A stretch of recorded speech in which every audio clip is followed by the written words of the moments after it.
Welcome students, आज हमारा accounts का लेक्चर नंबर 3 क्लास 11 का, और इसमें हम लोग पढ़ेंगे आज चैप्टर 2। इससे पहले के जो लेक्चर्स हमने करे थे कवर अप वो चैप्टर 1 के थे, थ्योरेटिकल फ्रेमवर्क थे, और आज हम लोग पढ़ने जा रहे हैं अपना चैप्टर 2 जिसमें कुछ थ्योरीज वगैरह ही हैं। और इसके बाद के जो लेक्चर्स होंगे, जो आगे हम लोग चैप्टर पढ़ेंगे फर्दर, उसमें हमारे क्वेश्चंस होंगे, प्रैक्टिकल क्वेश्चंस होंगे, साथ साथ थोड़ी बहुत थ्योरी होगी। फिलहाल अभी के जो स्टार्टिंग के चैप्टर्स हैं वो थ्योरेटिकल वाले हैं, तो आओ उन पर ध्यान दे देते हैं। और ये बड़ा इंपॉर्टेंट लेक्चर है, अगर ये मिस हो गया तब आपको बहुत ही परेशानी होगी। तो इसकी जो डेफिनेशंस हैं, जो समझना है, वो आप इसमें आज इस वीडियो में कवर अप होगा, तो इसको ज़रा ध्यान से देखिएगा, ठीक। तो आज हम लोग कवर कर रहे हैं chapter number 2 basic accounting terms, या फिर हम टर्मिनोलॉजीज कहें तो वो भी कोई बुरी बात नहीं है। तो आओ देखते हैं। सबसे पहले देखो, एक अकाउंट्स में हम लोग जब बना रहे होते हैं, अपने अकाउंट्स वगैरह बना रहे होते हैं, एक बिजनेस में ये सारी चीज़ें ज़रूरी होती हैं। मतलब ये 5 चीज़ें तो मस्ट हैं। वो कौन कौन सी होती हैं? नंबर 1 एसेट होता है, लायबिलिटीज़ होती हैं, कैपिटल होते हैं, एक्सपेंसेस होते हैं और इनकम होते हैं। एक एक करके इनके सारे गो थ्रू करेंगे और हमें देखेंगे कि क्या क्या किसमें है, ठीक। चलो देखते हैं एसेट्स आर इकोनॉमिक रिसोर्सेज। कौन से रिसोर्सेज हैं? रिसोर्सेज मतलब ऐसा नहीं कि कोल पेट्रोल, ऐसा रिसोर्स नहीं। इकोनॉमिक रिसोर्स मतलब जिसको हम मॉनेटरी टर्म्स में काउंट कर सकें। ऑफ एन एंटरप्राइज के होते हैं, या फिर मतलब कहने को ऑर्गेनाइजेशंस, बिजनेस, कंपनी सबके होते हैं। That can be usually express in terms of money. अभी क्या बताया यहाँ पर? इकोनॉमिक रिसोर्स मतलब कि इनको हम मनी टर्म्स में काउंट कर सकें, ये ऐसे रिसोर्सेज होते हैं। Assets are items of value used by the business in its operations.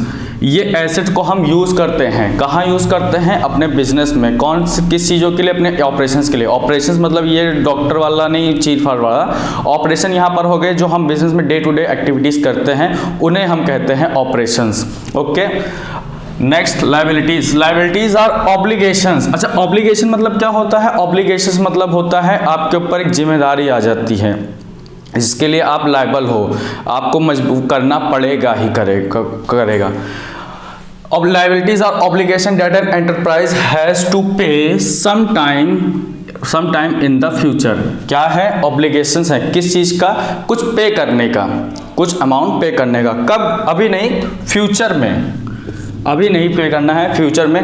They represent creditors claim on the firms asset. अच्छा, सिंपल का अगर हम लायबिलिटीज का समझें तो लायबिलिटीज मतलब होता है जैसे कोई चीज़ आपने उधार में ले ली, उधार में ले लिया मतलब क्रेडिट परचेज कर लिया, और उसके बाद आपको इस अमाउंट को तो पे करना ही है। ऐसा थोड़ी नहीं है आपने कोई सामान खरीद लिया और उसका पेमेंट नहीं करोगे, पेमेंट ऑब्वियसली आपको करना ही है। तो वो आपका एक ऑब्लिगेशन हो जाता है कि आपने जो सामान खरीदा है इसको पे बैक करना ही करना है, इसका जो अमाउंट है वो पे बैक करना होता है, ठीक। तो तब तक ये, अब इसमें सेकंड लाइन क्या कहती है? They represent creditors claim.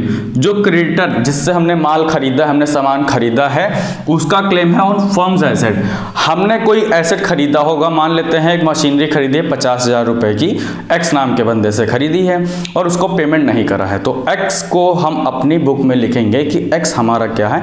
एक लायबिलिटी है, जिसको हम बोलेंगे एक्स है, लायबिलिटी है, और ये क्रेडिटर है, इससे हमें पैसा चुकाना पड़ेगा, हम इसको अपनी जेब से पैसा देंगे, आज नहीं फ्यूचर में देंगे, ये होता है। तो जो मशीन खरीदी है हमने, वो कहाँ से खरीदी थी? एक्स से खरीदी थी, तो एक्स का इस पे अभी क्लेम है, अनलेस अनटिल जब तक हम इसको पे नहीं कर देते हैं। पे कर देंगे तो ये हमारे क्रेडिटर खत्म हो जाएंगे, बस।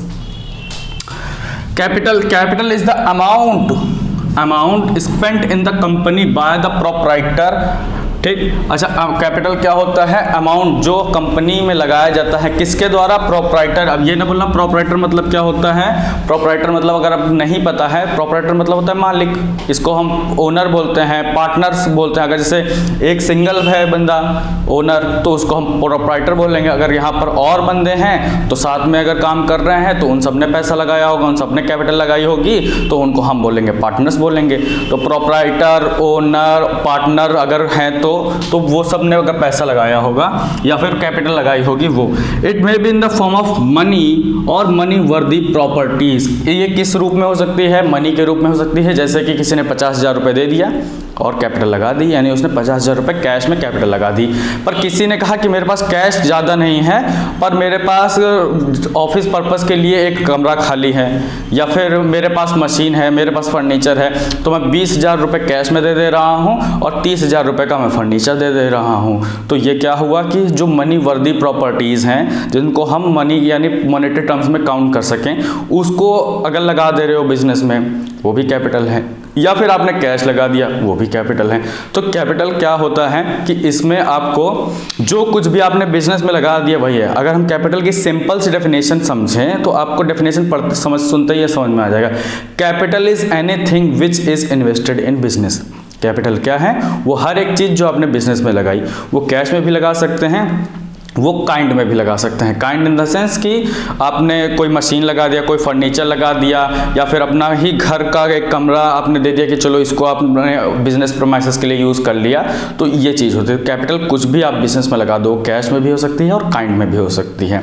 कैपिटल का अगर हम देखें फॉर्मूला क्या होता है, तो capital is equal to asset minus liabilities. आपके पास जितने भी एसेट हैं उसमें से अगर आप लायबिलिटीज़ माइनस कर देते हो तो तब आपकी कैपिटल बचती है। फिर आगे देखते हैं expenses. Expenses cost paid for receiving income are known as expenditure. हमने क्या है कि कॉस्ट पेड करी है। कॉस्ट किसके लिए पे करी है? कोई सामान हमने खरीदने के लिए, या फिर जैसे अगर आप बोलो कि आपने किसी को एम्प्लॉय रखा है, एक एम्प्लॉय रखा है अपने बिजनेस में या ऑर्गेनाइजेशन में, वहाँ पर आपने क्या करा है, उसको आप पे कर रहे हो। फ्री में तो काम करेगा नहीं, उसको आप पे कर रहे हो तो ताकि उसकी सुविधाएं आप ले सको।